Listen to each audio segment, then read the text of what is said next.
More than 1,200 Muslim Americans from across Illinois came to Springfield to send a message to state lawmakers. That we are a core of this community. We're not the other. We are American.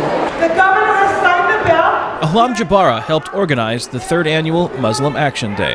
I want them to learn that the Muslim American community is part of the American community. We are not the other, and we care about the same issues as everybody else. That message reached state lawmakers like Will Burns, a representative from Chicago who now occupies a legislative seat once held by President Barack Obama.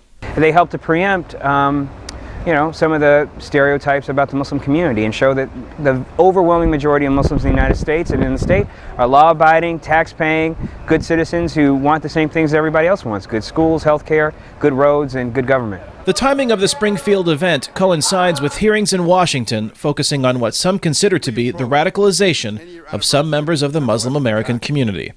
The hearing is being led by New York Congressman Peter King, who has said American Muslims were not doing enough to help law enforcement conduct terrorism investigations. A study by Duke University and the University of North Carolina indicates that Muslim Americans have been the biggest source of tips leading to arrests in U.S. terrorism cases.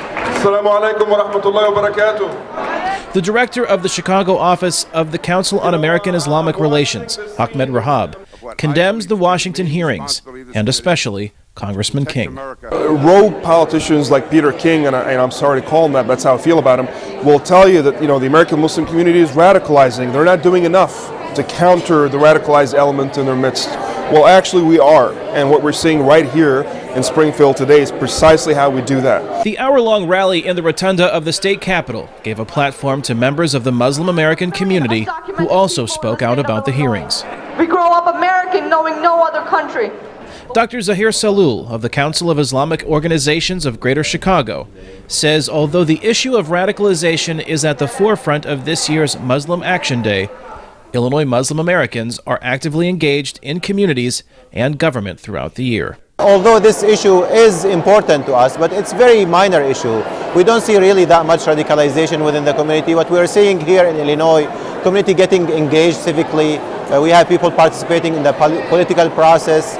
We run every year register to vote campaign in the council. People are energized to be part of the system, not outside of the system. CARE Chicago's Ahmed Rahab says despite widespread efforts to be engaged, he is concerned the focus on Muslim Americans will only intensify as the 2012 presidential election cycle gets underway.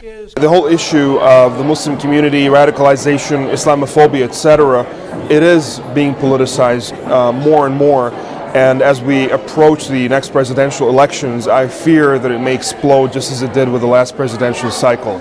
And I think it's absolutely ridiculous that this is happening. It's not good for our nation. It's not an intelligent way to discuss the issues. It's insulting. Organizers of Muslim Action Day hope the annual event will spark an interest in state government among the many youth who attend and encourage them to be involved in politics. Kane, Farabaugh, VOA News, Springfield, Illinois.